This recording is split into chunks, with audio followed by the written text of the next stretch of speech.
This message for all those जिन्होंने UPSC pre 2026 दिया है। अब देखिए एग्ज़ाम हो चुका है। आप में से जितने भी लोग अभी मातम मना रहे हैं, जिनको लग रहा है कि यूपीएससी ने उनके साथ में बहुत गलत किया और वो एक ऐसी कंडीशन में है कि वो आगे बढ़ नहीं पा रहे हैं, तो ध्यान रखना कि बहुत ज़्यादा दुविधा में पड़ने वाले हैं। ये सारी चीज़ें 2023 में भी हुई थी और उसके बेस पे मैं आपको बता रहा हूँ होगा क्या। ये प्री हो चुका है, उसके बाद में अपन रिजल्ट का वेट करेंगे। रिजल्ट के बाद में नहीं होगा, कुछ का होगा, कुछ का नहीं होगा। अगर आपको पता है कि आपका अभी नहीं हो रहा है तो इससे बाहर निकलो। अगर आपको फिर से यूपीएससी देना है तो मेंस में लग जाओ, और अगर आपको नहीं देना है तो कंप्लीट इससे बाहर निकलो और कुछ ऐसे काम में लगो जो प्लान भी आपका करीब 6 महीने में तैयार हो जाए।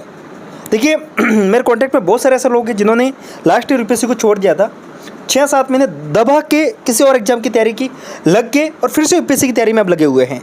तो ये एक तरीका हो सकता है। प्लान बी के तौर पे अगर बात करेंगे तो हमारे पास में एक नेट जेआरएफ यूजीसी नेट एक अच्छा ऑप्शन है। अच्छा क्यों वो समझिए। ऑप्शनल तैयार है, ऑप्शनल के बाद में सिर्फ 1 महीना पढ़ लेना। मैं आपको कह रहा हूँ 1 महीना। अगर आपका ऑप्शनल बहुत अच्छे से तैयार है, आपको पीवाईक्यू का नॉलेज है, पीवाईक्यू कैसे लगाते हैं, पीवाईक्यू के ऊपर कैसे काम करते हैं, उसके ऊपर 1 महीना काम कर लेंगे तो वो निकल सकता है। दूसरी बात, उसमें आप जैसे नेट जेआरएफ निकलता है तो हमारे पास में महीने के 50,000 रुपये के आसपास की एक इनकम शुरू हो जाती हैं अगले 5 साल के लिए। फिर से यूपीएससी का एग्जाम देना है तो उसके लिए एक बैकअप के तौर पे सबसे बेस्ट ऑप्शन हो सकता है।